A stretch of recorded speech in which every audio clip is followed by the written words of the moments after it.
Moin hier aus Isafjörde. Wir waren gerade Seekajak fahren in Hornstrandir. Das ist der einsamste Teil von Island. Da kommt man nur mit dem Boot hin. Und ich zeig mal, was wir so eingepackt haben. Viel Spaß dabei.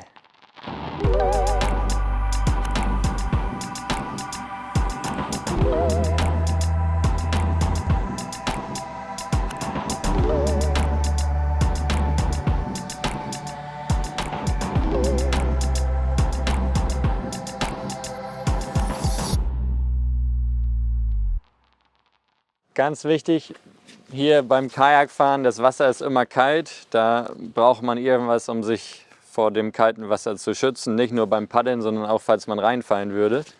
Immer so anziehen, dass man auch nach dem Schwimmer im Wasser noch überleben kann. Das ist hier in dem Fall ein Trockenanzug.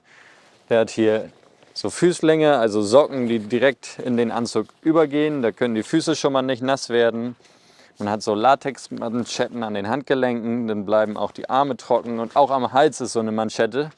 Und wenn es dann noch regnet, kann man sich die Kapuze überziehen und ist schon mal ganz gut geschützt von den Elementen.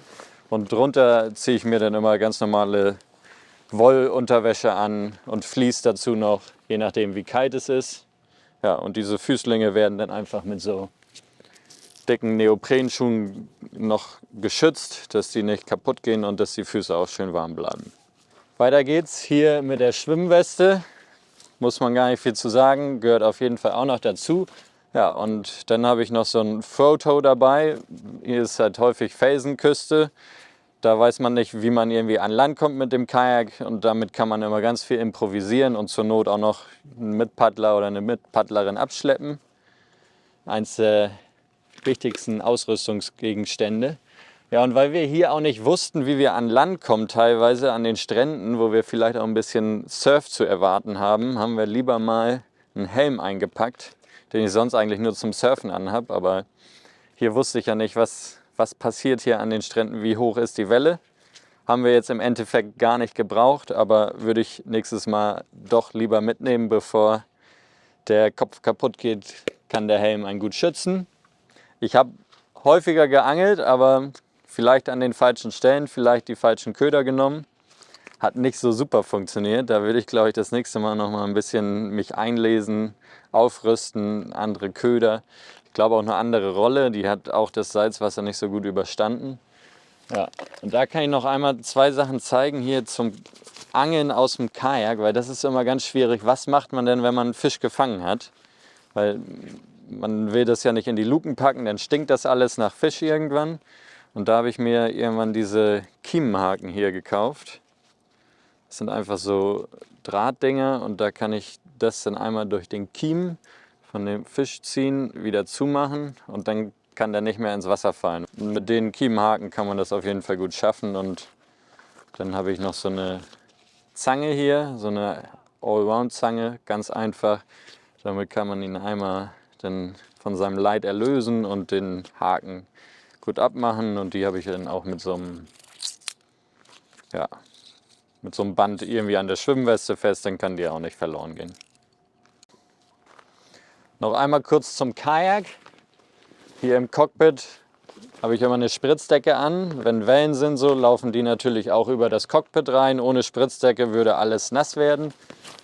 Und mit dieser Spritzdecke kann ich einfach hier zumachen, wie so ein Lukendeckel. Hier drin bin ich dann und dann ist das auch alles trocken. Kann man auch noch eine Grönlandrolle mitmachen, also einmal 360 Grad. Bleibt immer noch trocken und es wird auch noch ein bisschen warm dann auf Dauer im Cockpit. Also beim Paddel würde ich auf jeden Fall nicht sparen, weil das hat man stundenlang in der Hand und da macht das schon was aus, ob das jetzt 500 Gramm schwerer ist oder leichter. Und da lieber was nehmen, was stabil ist und man auch lange in den Händen halten kann. Ja, und auf Touren nehme ich auch immer noch so eine Paddelleine mit. Die mache ich mir einmal am Paddel fest und dann mit diesem anderen Teil kommt sie hier einfach an dem Gummi fest und dann kann mir das Paddel schon mal nicht abhauen, irgendwie durch Wind oder wenn ich mal hier die Luke aufmache, um einen Riegel zu essen, was zu trinken, beim Fotos machen. So habe ich eine Sorge weniger und auch wenn ich kentern würde, ist das Paddel immer noch da. Das ist mir immer ganz wichtig. Wir haben hier ja teilweise auch sehr schlechtes Wetter gehabt. Haben einmal hier unsere Karte zum Navigieren, aber auch dann einen Kompass davor. Das Kajak hier, der Prion Citron, der hat keinen eingebauten Kompass, aber das ist auch nicht schlimm. Kann man sich einfach hier so einen Kompass da ranklipsen. So, und dann kann ich hier schön beim Paddeln ablesen, in welche Himmelsrichtung ich fahre und auf der Karte dann gucken, wo es lang geht. Also mir reicht das eigentlich in den meisten Fällen zum Navigieren. Wir hatten jetzt auch kein GPS-Gerät zur Navigation dabei, aber noch hier diesen Garmin InReach Mini. Das ist einfach so ein Sicherheitsfeature hier gewesen, weil da draußen in Hornstrand, hier haben wir eben auch kein Netz gehabt. Der hat hier so einen SOS-Knopf. Kann ich hier hinter dieser Kappe da ein bisschen länger draufdrücken und dann wird der Alarm ausgelöst. Haben wir zum Glück nicht gebraucht. Und was an dem noch ganz gut ist, man kann sich da so ein Abo holen. Und dann kann man sich auch Wetterbericht holen und wenn man möchte auch noch Nachrichten empfangen. Das ist auf jeden Fall sehr hilfreich, wenn man so ein bisschen so einen Wetterbericht im Voraus schon mal sehen kann. Da würde ich fürs nächste Mal auch noch mit jemandem absprechen, dass der uns einen Wetterbericht erstellt, sodass wir hier nicht auf den limitierten Wetterbericht auf dem InReach zurückgreifen müssen, sondern dass wir zu Hause in Deutschland jemanden haben, der sich das Wetter in Ruhe am Computer anguckt und uns dann einfach jeden Tag einmal ein Update schickt. Wetter wird gut, die nächsten Tage mehr Welle oder so, sodass man das dann einschätzen kann, weil hier ist die Windvorhersage, glaube ich, in viele Tage im Voraus leider nicht ganz so gut drin, aber durch die Nachrichtenfunktion kann man das alles wieder wettmachen. Ach ja, hier noch zusätzlich zur Navigation habe ich mir, weil wir ja kein Netz haben, habe ich mir die Island-Karte, den Satelliten, gescreenshottet, sodass man noch ein bisschen besser erkennen kann, wie die Buchten sind, wo Felsen sind und so weiter. Und hier in A2 gedruckt. Ich habe mir selber noch hier einen Maßstab drauf gemacht. Ist immer noch ganz hilfreich, finde ich, wenn man auf den Satelliten gucken kann, weil da sieht man noch ein bisschen genauer, wie die Berge strukturiert sind. Ja, ob man da mit Plätzen rechnen kann, wo man wieder raus kann aus dem Kajak oder ob das halt die ganze Zeit irgendwie nur Felsen sind, wo man überhaupt nicht mehr aussteigen kann. Und weil das hier auch ein Tidengewässer ist, habe ich mir auch die Tidentabelle noch ausgedruckt, weil wir so ein paar Stellen haben, wo man nicht unbedingt bei viel Strom rumpaddeln sollte. Hier waren wir ja mitten in der Natur unterwegs, da mussten wir uns um Trinkwasser nicht so viele Sorgen machen. Überall kamen irgendwelche Bäche von Schneefeldern runter. Wir haben trotzdem noch einen 4 Liter Wassersack mitgenommen und eine 1,5 Liter Flasche. Damit sind wir immer super zurechtgekommen. Also jeden Tag hat man Frischwasser gekriegt. Das war gar kein Problem und gefiltert haben wir es auch nicht. Ist alles gut gegangen. Zum Kochen habe ich ganz normal meinen großen Trangia-Kocher genommen mit dem Gaseinsatz, den ich schon immer habe. Mir hier in Island eine große Gasflasche gekauft. Dazu haben wir ganz normal natürlich Nudeln genommen und Pesto und ein bisschen Kartoffelpüree hier im Supermarkt gekauft und dann zusätzlich noch hier das neue Trail Food genommen.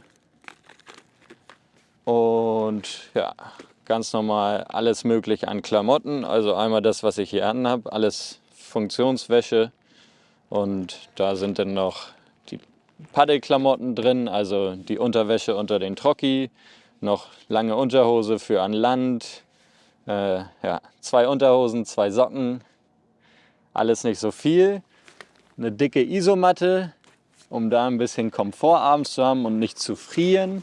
Ich hatte einen minus 1 Grad Schlafsack dabei und noch ein kleines Inlet. Damit war es warm genug. Bei knapp über 1 Grad hatten wir minimal, also hat alles gereicht. Ja, und dann hatten wir noch ein großes Hilleberg Allak 3. Da haben Kim und ich zusammen drin geschlafen. Sehr bequem, kann man ja, kniend sich den Trockenanzug anziehen im Zelt, wenn es draußen regnet.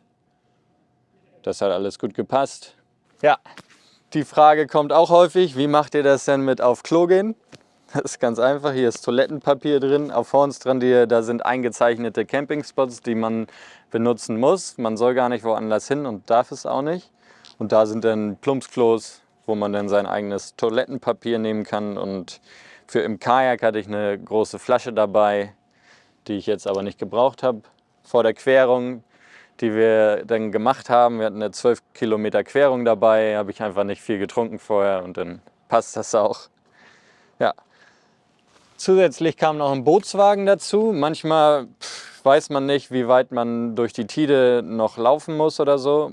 Oder ja, wir hatten halt auch noch ein bisschen mehr vor, was wir leider wegen dem Wetter nicht geschafft haben. Dazu aber in einem anderen Video, das hier oben verlinkt ist, mehr. Ja, und da haben wir einfach hier so einen Prion Stahl-Bootswagen genommen. Für die Sachen, wo wir ihn benutzt haben, war er völlig ausreichend und wir schauen mal, was er noch so kann, wenn wir vielleicht noch mal wiederkommen. Und wo kommt das alles rein?